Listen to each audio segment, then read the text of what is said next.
I appreciate you all being here on a very distressing night in Sydney.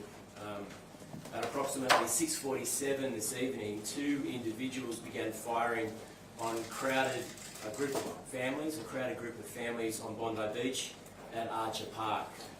This cowardly act of terrifying violence is shocking and painful to see and represents some of our worst fears about terrorism in Sydney. I very sadly need to report that as of now, there are at least 12 individuals that have been killed. One of the offenders has also been killed and one is in custody. This attack was designed to target Sydney's Jewish community on the first day of Hanukkah. What should have been a night of peace and joy celebrated in that community with families and supporters has been shattered by this horrifying, evil attack. Commissioner Lanyon will speak about the investigation, the police response, as well as the designation of this attack as a terrorism event in Sydney. I can assure the community it will be met with a massive, comprehensive police and public order response. Our heart bleeds for Australia's Jewish community tonight. I can only imagine the pain that they're feeling right now to see their loved ones killed as they celebrate this ancient holiday. It's a responsibility of all Australians to wrap their arms around Australia's Jewish community and help them get through this incredibly difficult period. This is a massive, complex and just beginning investigation. It's just begun, and there are things that tonight we don't have the answers to. However, we do have answers to some crucial pieces of information for our wonderful city and our beautiful state. The first one is the outpouring of love and support from ordinary Australians for Australia's Jewish community is real.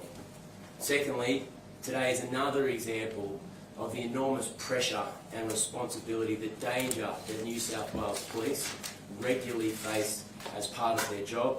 They do it without faltering. They didn't falter today. We need them. And thirdly, tonight saw extraordinary acts of personal courage and bravery from individuals in our community.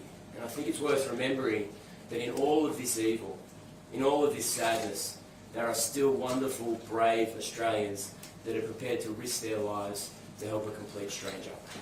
Yep. Thank you, Premier. Good evening. Premier has outlined the brief circumstances this evening. I'll go through them again. They're more than happy to take some questions. About 6:47 p.m. this evening, police started to receive a number of reports of shots fired at Archer Park at Bondi. Archer Park is a grassed area just north of the Bondi Pavilion. Police responded promptly. Unfortunately, at least 12 people are deceased at this time. 29 people have been transported to various hospitals around the Sydney area, including 2 police officers. The condition of those officers and the other transported are serious, but there is a range of conditions. Our thoughts, prayers and love go to all the families and all of those that were involved tonight. We know that there were many people there to celebrate a happy occasion, the celebration of Hanukkah, and there was well over 1,000 people there when this took place. As a result of the circumstances of the incident tonight, at 9:36 p.m. this evening, I declared this to be a terrorist incident. I have also authorised special powers under Section 5 and Section 6 to ensure that if there is a third offender, and we are currently investigating that at the moment, we will make sure that we prevent any further activity. Section 6 allows us to investigate today's incident. There is a massive police response, and I think as journalists you have seen how quickly and promptly the police responded. I'm incredibly proud of the professionalism of our police and emergency service responders. They have done a fantastic job. Unfortunately, it's only several years ago that Bondi occurred, at Bondi Junction. We have learnt a lot from that, and tonight ambulance and police and other emergency responders acted promptly and professionally to do a great job there. We will have a significant investigation.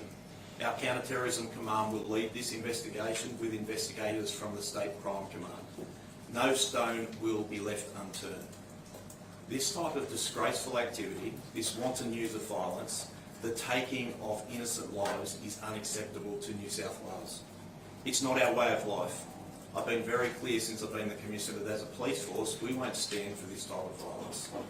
I'm personally offended. You have seen that the police have already taken prompt action. The Premier has mentioned one of the offenders is deceased, the second one is in serious condition at hospital.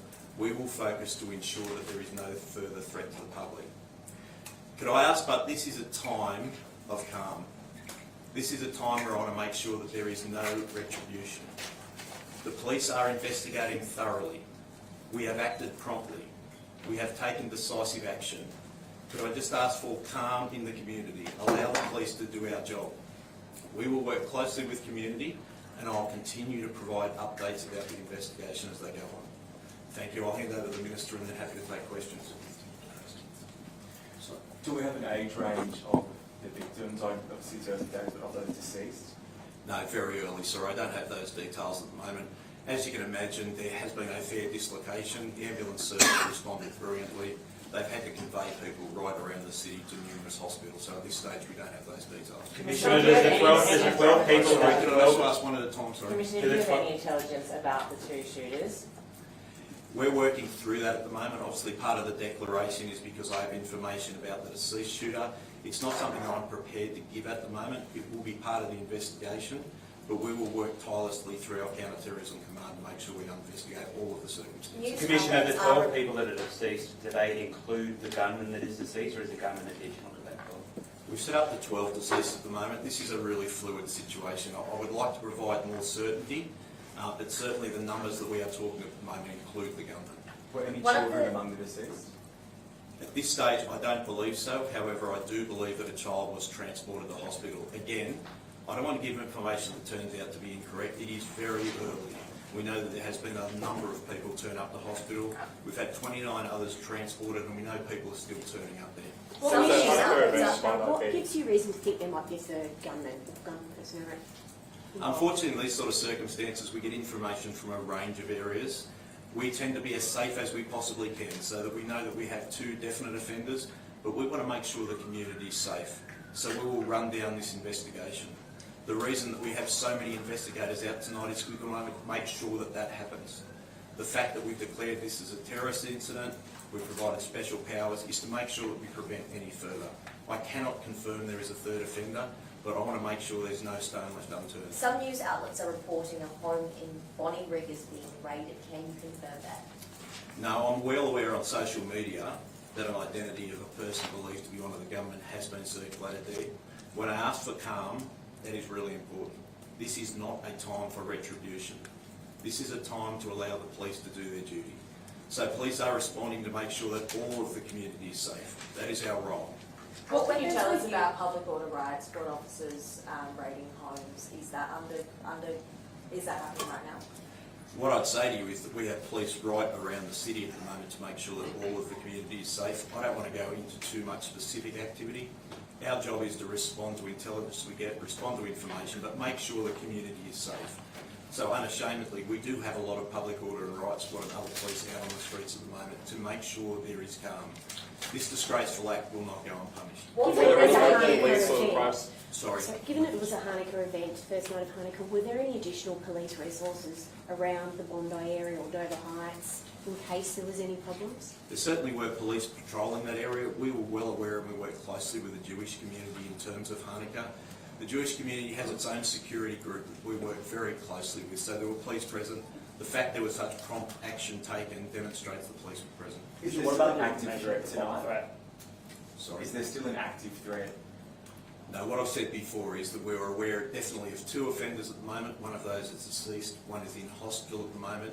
We want to investigate thoroughly so that if there is a third offender or any other people are linked to this matter, we will investigate them and take action against them. What intelligence do you have about this third person? Was he there with a gun? Is he outside of the area? What intelligence do you have? I think people need to calm and worry that there's someone on the run still. It's way too early to give that information. The community can be very reassured that the police responded quickly. The police have responded in numbers. We have a significant investigation underway at the moment. We will be following all people linked to those gunmen that we know, and we'll take action to keep the community safe. The community can rest assured that the police will take positive action to keep them safe. What weapons were used and were they sourced illegally? And what can you tell us about the improvised explosive device found under the bridge? It's way too early to give any description of the firearms other than to say that they were long arms. Where they came from, their background, how they came to be in possession of the offenders, it's too early to say. As part of the investigation and shortly after the shooting occurred, police located a vehicle in Campbell Parade at Bondi, which we believe has several improvised explosive devices. We have our rescue bomb disposal unit there at the moment working on that. What is the latest on that? It's still underway at the moment. Are they Were any of viable these devices or? It's too early to say that. As I said, we've got our rescue and bomb disposal unit there. They will take the appropriate action. They're experts in their field. Were either of the two individuals, the deceased and the one in custody, known to authorities before this evening? Only little on the offender that's deceased at the moment. I won't go into their background. That's obviously part of the investigation. Certainly form part of my considerations whether to consider this to be a terrorist event. Were Because any what- of the gunmen licensed to hold firearms, and do we know whether they were known to ASIO or New South Wales Police? It's too early in that investigation. Why did you declare it a terrorist attack? There was a range of circumstances. Obviously, the fact that it's the first day of Hanukkah, the types of weapons, the offenders, some of the other items we found at the scene. As I said, we have found an improvised explosive device in a car, which is linked to the deceased offender. There was a range of circumstances, and obviously, the Jewish community has a right to feel safe. We will take serious action. Commissioner, you knew about the gunman that was deceased. How did you miss this attack? No. I don't even think that's a reasonable question. What I said is that we are aware of the person. That does not mean there was any specific threat posed by that person. If the police had had intelligence that there was a risk to the community or to this event, we would have taken significant action. This is a tragic event. This is not the time to be pointing the finger. There will be a thorough investigation. My main focus is to make sure that the community feels safe and know that the police are there to support them and keep them But safe. Commissioner, how can two people with guns, improvised explosive devices in a car, organise something like this, potentially with a third person, and police do not know that it's coming? I think if you think about the size of the community, our police do a fantastic job. Day in, day out, you see the work that we do to prevent crimes happening. We need intelligence to actually do that. As I said, the person that we know has very, very little knowledge to the police. So he's not someone that we would have automatically been looking at this time. What can you tell us about the two injured police officers? Do you have their ranks? Has anyone been able to speak to them? I wouldn't want to provide those details at the moment. We're obviously got next of kin coming down. Their loved ones will be with them. I want to make sure that they have some time in peace before we do it. It's too early to provide that information. Do you have a condition report at all? Serious, verging on critical, and both in surgery. Commissioner, understand a rabbi was among those who have been killed. Can you confirm that? I can't confirm that, sorry. This might be one for the Premier. Have you spoken to the Prime Minister, and is there any indication the national terror threat level will be raised? I have spoken to the Prime Minister. I'll leave that up to him to inform the public of. But he offered all the support to New South Wales, and we both reflected on how shocking and terrifying this evil attack was. Premier, what would you say to people who are scared right now? Look, I understand that. This is a shocking event. It's not common in Australia, and it's all the more shocking because of that. What I can say is that there will be a comprehensive police response. Anything New South Wales Police needs in terms of resources, we will provide them. If there's changes that need to be made, we will do that immediately. I mean, we need to be in a situation where we're sending a clear and unambiguous message to the Jewish community, in fact every Australian that lives in this state, that these horrible acts of violence will never be tolerated, and anyone who perpetrates them, we will throw the book at. Anyone who's thinking about it will be thoroughly investigated. This is a terrible night for Sydney, but I think it's important to say we can't let these evil people divide Australia up. We need to be in a situation where, as shocking as this is, there are still wonderful people in the Bondi community right throughout New South Wales. That's what these terrorists want. They want Australians divided and at each other's throats, and we can't let that happen. In fact, we won't let that happen. Premier, at least two people, potentially three, have worked together to organise a mass shooting event with shotguns at Bondi Beach. There's been IEDs in a car planted nearby. Further to what I asked the Commissioner, has there been a failure here? Has there been a failure in intelligence or policing? Look, I mean, I think in the circumstances, it's reasonable that both the government and the police conduct an investigation. There will be, of course, a full inquiry. But when you're looking at several hours after this horrifying event, it's important that police focus on community safety right now and ensuring that the immediate vicinity is locked down, that the public, those who've been injured, are transported to hospital, and that there's not an immediate ongoing threat. There'll be plenty of times for a thorough investigation, and I can assure the public that that will take place. But we need to let the police do their job tonight. Was there any intelligence shared from the Australian Federal Police? I'm not going to get into that. Is there any information to the motive of the offenders beyond it being a terrorist incident? No, I mean, the fact that it was the first day of Hanukkah, that there were Jewish families celebrating as a community in Bondi, it's shocking and terrible and self-evidently a terrorist act. The police